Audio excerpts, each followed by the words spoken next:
in reality, we're talking about a small, real small percentage of the electric consumption. I mean, that variability is going to be taken out of the equation if you distribute it across the grid, is it not? And that picture shows you cannot. But if, I mean, if, sure, that's California, but I mean, if you're distributing that, I mean, how many megawatts is that? 1,000 megawatts? If you're distributing that across California, Texas, New Mexico, it's not really that. There is another big a PhD problem. thesis which studies the entire Eastern and Texas wind power together, and they collect them together. It's still, the variation is still very high. I think your question is a very good one, because I think you're asking the question of what is the role of distributed generation, right? If you have a microturbine on top of your house, and I have a microturbine on top of my house, maybe that is very distributed so that, you know, aggregated wind generation will be very smooth, right? The answer is, to a certain degree, it can be smoothed, but even if you distribute it to that level, you have still a very high variability, and the wind tend to be moved based on the, you know, the atmosphere front, right? And that tend to be a very large geographical movement. So you still cannot have a smooth power per se. And we try to do that using the Eastern and Texas wind together. I mean, it's more than 10 states combined. And another very important point is that wind resources also tend to be located in one area or another. It's not that anywhere you have wind resources, right? So you still have to find a sweet spot for wind resources. You had a bar chart that showed you can save 37% off the generating cost Yes. with the distributed or smart grid stuff. Is that just for the quick responding power plants, or is that overall? It's the overall cost saving. Okay. Actually, and that's another very challenging question. That is, you know, in this whole game, somebody is going to be better off, somebody is going to be worse off, right? So who is going to be better off if you do it in a, quote, smart way? Consumer. Consumer, and who else? Wind, and those slower units, like these big power plants. Who is going to be perhaps less off, worse off? Natural gas. I wouldn't call it natural gas, but those fast responsive units. Right? So the bigger units. Yes. So from a societal point of view, maybe there is a limited need of how much you want to install those bigger units because they're very expensive. But as the owner of the bigger unit, you might argue that, you know, I'm very important. You better use me. Right? So the question is, how do you reconcile the different objectives of different participants in this market? Yes. Well, the other day they touched on that, even with the smart grids going in the houses, and how that is so far today the best way for consumers to be informed, and there are all these in-house competitions on who can save the most money. So with that, you might have more upset, you know, producers or, you know, owners. How do you foresee what would come of that if people do start saving? I mean, I know there is expected population growth, so the pie gets bigger, but what happens whenever utilities significantly start losing money if the plan really does work? Why would utilities lose money? Do what? Why would utilities lose money? I mean, if less energy is sold? Oh, if less energy is sold. That is only happening in Denmark. So Denmark, over the past 30 years, their energy consumption stays the same. Whereas their GDP is increasing every year, their population is slightly increasing every year. But, yes? No. Oh, but all the other countries in the world, as the GDP and the population grows, the consumption of electricity always grows. Now, I think going forward, we're not saying the overall electricity consumption will reduce. Quite on the contrary, we believe that electrification is going to be more and more pervasive. And electricity consumption is actually more and more, not only in countries like US and China, but also in countries like Nigeria or Afghanistan. Right? So the overall pie is going to increase. And I think the way out is that you cannot just kind of blindly use these things like it is today.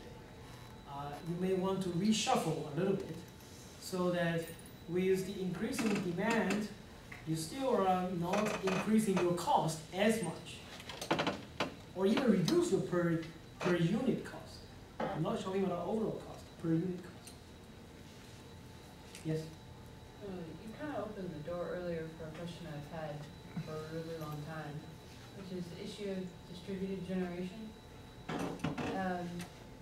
I've heard that the electrical grid only works essentially in one way, which is that you can power electricity only travels from the source to the demand, and that with distributed generation you have to completely revamp it because you couldn't feed power back the other way. Is that true? So to some degree, yes, because it's not because the wires are not able to do two-way flow. It's not because of the wires. It's because of some protection devices. So in your house, in the old days they have these fuse, right? Now they have the so-called, protection relays. When the line gets overcurrent, right? When something gets shorted, you can see it suddenly just, turns off your entire house, right? So that kind of a relay setting was predetermined by the assumption that the flow is only one way. Now, if you have two-way power flow, that might getting a little bit messed up. You may have some, malfunctioning of those relays. But people are very actively working on re-engineer those relays to allow the two-way flow of electricity. As of now, if you talk to the utility, they still prefer you don't feed back the power. They say, okay, just handle it your locally, but don't feed me any power. But I think that's not going to be a long-standing problem. Going forward, that's what we saw. Okay. Yes.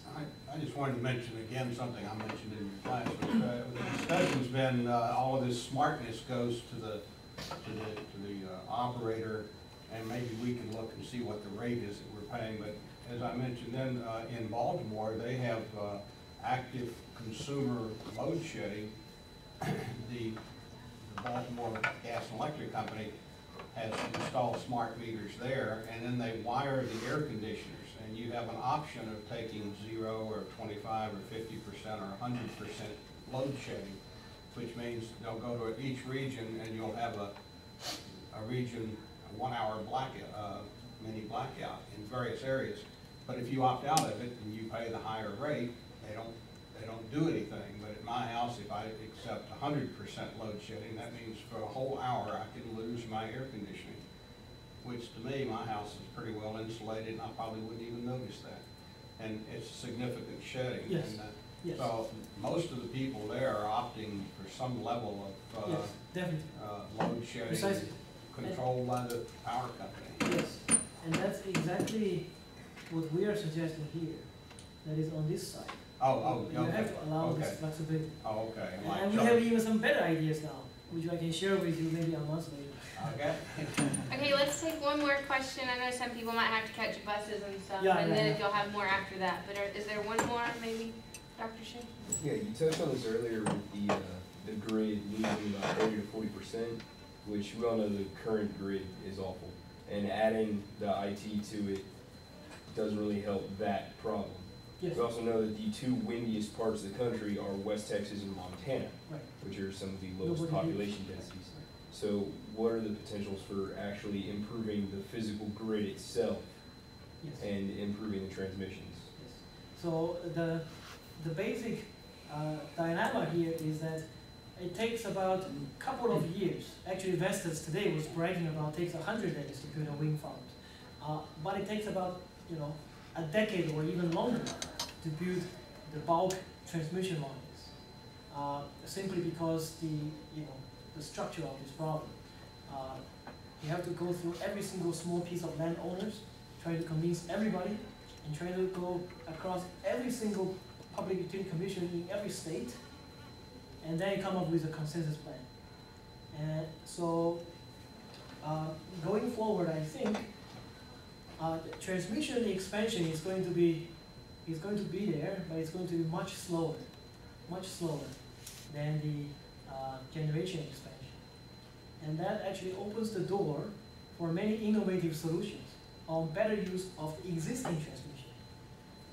For example, people are looking at using perhaps high voltage DC transmission lines or some of the power electronics control devices to better utilize the existing infrastructure.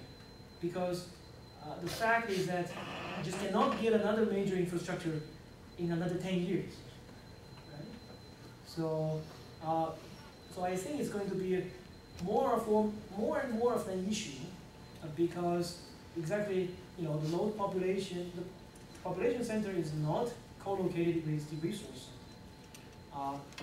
And that will have to, that's why APRA-E is now asking for many innovative solutions for so-called, green network integrations, right? You have to do better network integration.